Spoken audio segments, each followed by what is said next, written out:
Kadang Anda menemukan seseorang yang mendadak jatuh disertai kejang dan mulut berbusa. Bisa jadi Anda menemui orang dengan epilepsi atau ayan. Orang dengan epilepsi atau OD sampai saat ini memang banyak diyakini masyarakat sebagai sebuah penyakit yang menakutkan, sehingga tak jarang orang menghindar untuk bergaul atau berdekatan dengan seorang OD. Karena masyarakat awam menilai epilepsi adalah penyakit menular. Sebut saja seperti yang terjadi pada Hamid. Pemuda yang berusia 27 tahun ini telah mengidap epilepsi sejak usia kecil. Nah, pemirsa Ayu Diksha Plus, saat ini saya sudah bersama Mas Hamid. Mas Hamid adalah orang dengan epilepsi atau yang biasa kita kenal dengan ayan. Mas Hamid bisa cerita nggak sih mungkin awal mulanya seperti apa waktu ketika diketahui terkena epilepsi? Awalnya itu saya terkena epilepsi itu waktu umur 3 tahun. Waktu saya umur 3 tahun, awalnya saya sering terjatuh. Terakhir saya itu sering terjatuh itu waktu jatuh dari tangga. Saya periksa ke dokter bersama orang tua saya. Kondisi saya kata dokter baik-baik saja. Sekarang kan udah dewasa nih ya kan, mungkin ada perubahan kah, istilahnya sakitnya berkurang atau bagaimana ketika lagi kambuh si ayannya? Pada saat saya melakukan aktivitas, waktu saya istirahat, saya kehilangan kesadaran, Mbak. Pada saat saya kehilangan kesadaran, pas saya sadar, kata sekitar saya itu, kondisi saya kejang-kejang, Mbak. Sakitnya itu juga mungkin sakitnya seperti apa sih? Mungkin di bagian tubuh mana yang paling dominan? Paling dominan itu kepala, tangan, sama kaki, Mbak. Tuh badan saya kaku semua. Kepala saya sakit banget, Mbak. Ini udah melakukan pengobatan lagi atau bagaimana sih? Dokter menyarankan saya itu harus minum obat secara rutin. Minum obat secara rutin itu nggak boleh sampai nggak minum obat ataupun telat, Mbak. Kalau saya telat apapun nggak sampai minum obat, kondisi saya kemungkinan bisa terjadi lagi, Mbak. Kejang-kejang, saya nggak boleh lelah ataupun capek.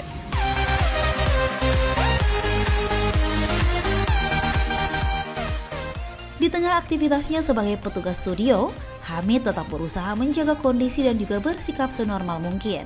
Meski terkadang gejala seperti kejang atau bingung dan juga bengong dialami Hamid. Kondisi ini juga yang membuat Hamid merasa rendah diri. Udah saya nggak enak sama teman-teman saya ya, Mbak ya.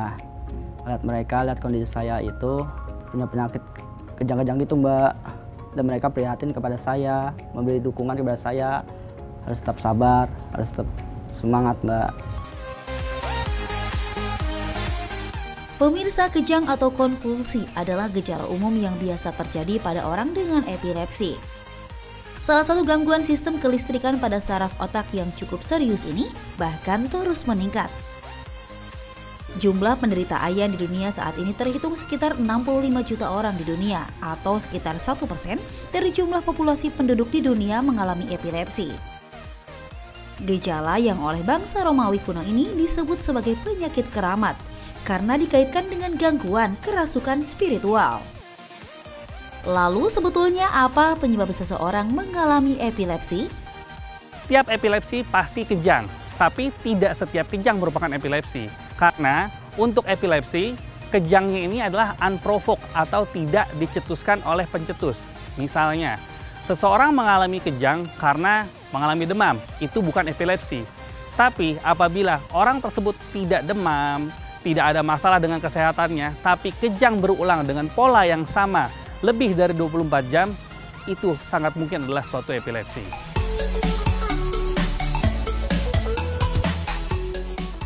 Sedangkan yang muncul tanpa adanya tanda apapun, biasanya datang secara berulang, sehingga membahayakan kondisi orang dengan epilepsi.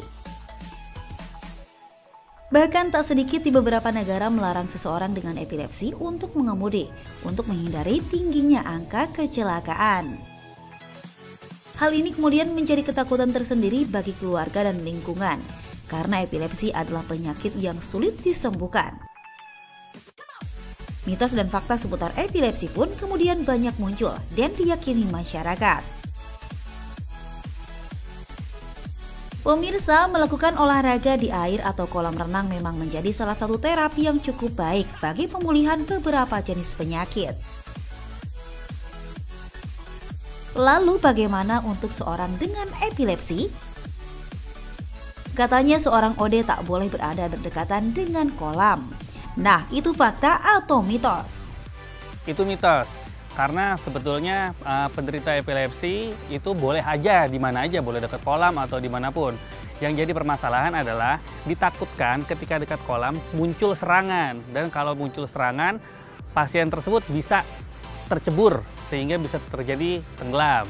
Tapi kalau memang epilepsinya relatif terkontrol, minum obat dengan teratur, bisa hidup normal seperti biasanya.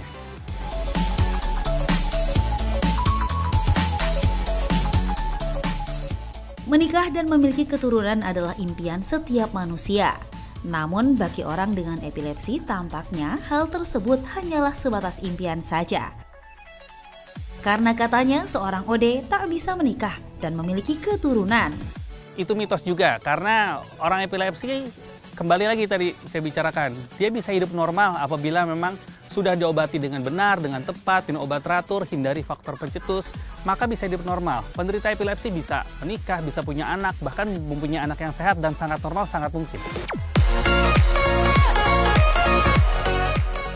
Berada dalam lingkungan kerja dengan tingkat stres dan pekerjaan yang cukup banyak, selain membuat tubuh terasa capek, juga berpengaruh pada kerentanan psikologis seseorang. Nah, fakta atau mitos ya pemirsa, kalau seorang dengan epilepsi tak boleh mengalami kelelahan?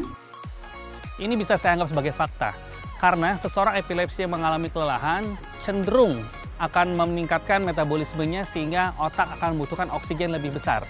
Nah, kebutuhan oksigen otak yang lebih besar ini dapat menyebabkan kejang. Jadi untuk pasien-pasien epilepsi ada baiknya untuk menghindari kelelahan, meskipun dapat melakukan aktivitas seperti biasa.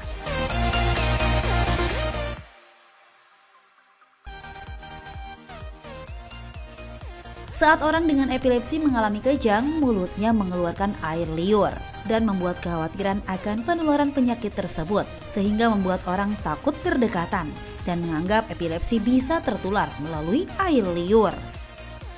Ini jelas mitos, karena epilepsi sudah dipastikan adalah bukan penyakit menular, ya. Apalagi dia menular lewat liur, menular saja tidak.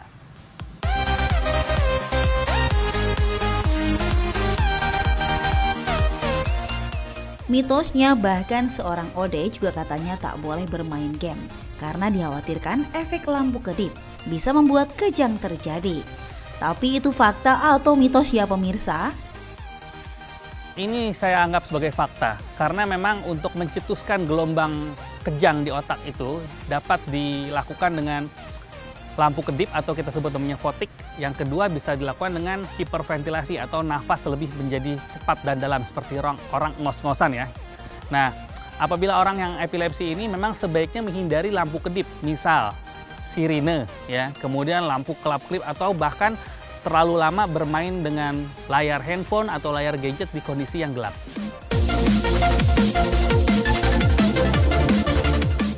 Berikut adalah tips apabila kita menemukan seseorang yang mengalami kejang atau epilepsi. Yang pertama adalah jangan memasukkan sesuatu apapun ke dalam mulutnya. Karena apabila dimasukkan sesuatu ke dalam mulutnya, otomatis jalan nafas akan tersumbat, oksigen berkurang, bahkan bisa memperburuk kejangnya. Kalau selama ini kita beranggapan orang kejang takut tergigit lidahnya, kita masukkan sendok atau semacamnya, itu adalah salah. Yang betul adalah jangan. Kemudian yang kedua, beri ruang. Longgarkan pakaiannya, longgarkan jalan nafasnya, jangan beri minum, karena ada risiko tersedak. Kejang ini biasanya muncul tidak terlalu lama, mungkin sekitar 3-5 menit. Nanti akan berhenti sendiri.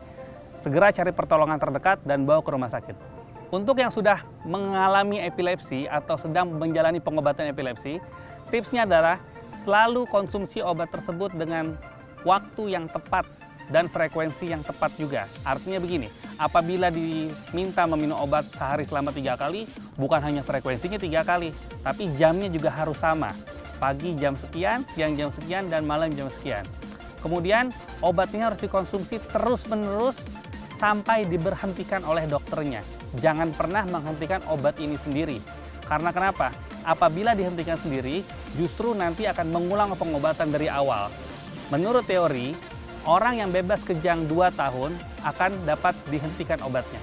Dan tips yang terakhir adalah, apabila sudah mengalami epilepsi, maka hindari faktor pencetus yang bisa menyebabkan kejang. Misal, cahaya kelap-kelip atau cahaya gadget yang terlalu sering ya. Kemudian hindari kondisi-kondisi yang membuat terlalu lelah seperti berpanas-panasan, olahraga yang sangat high impact, maraton seperti itu. Tapi selain kondisi tersebut, orang epilepsi dapat hidup dengan normal, tidak ada masalah. Dan selalu jaga kesehatan, banyak minum air putih. Pemirsa, kini Anda sudah paham kan apa itu epilepsi? Dan bagaimana penanganan yang tepat agar orang dengan epilepsi bisa berada dalam kondisi yang normal? Semoga informasi tadi berguna bagi Anda.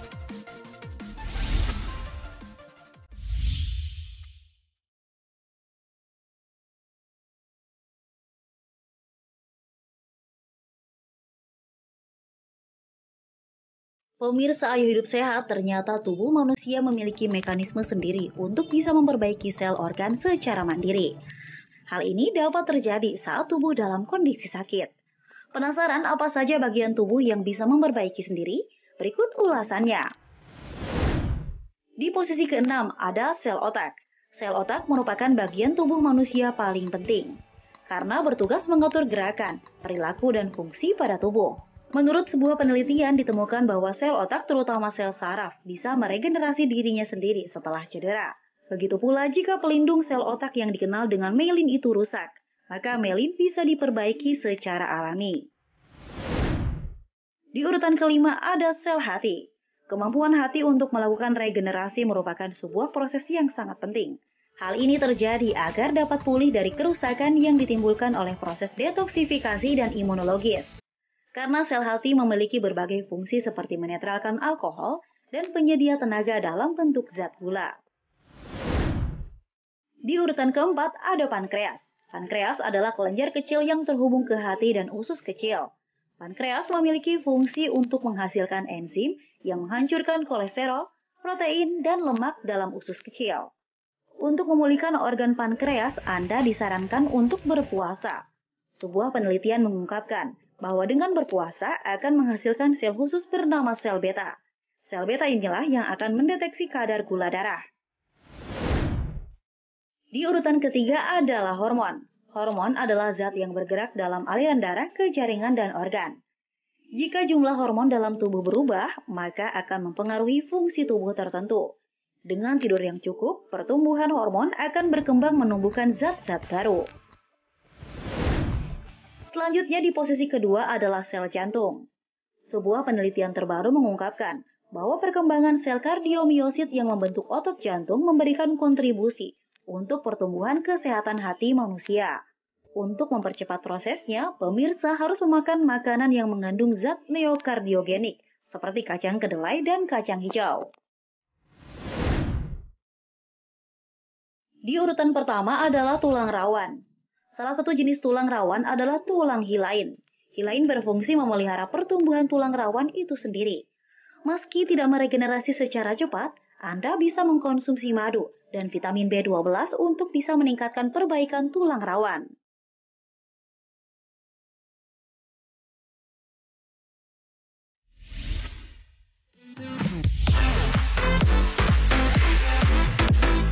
Pemirsa, tak terasa hampir 60 menit kami menemani Anda dengan sejumlah informasi menarik seputar fakta dan mitos di dunia kesehatan. Ingat ya pemirsa, tak semua kabar yang beredar di masyarakat adalah fakta. Cari tahu kebenarannya hanya di Ayo Hidup Sehat Plus. Sampai jumpa di episode Ayo Hidup Sehat selanjutnya. Selamat berakhir pekan.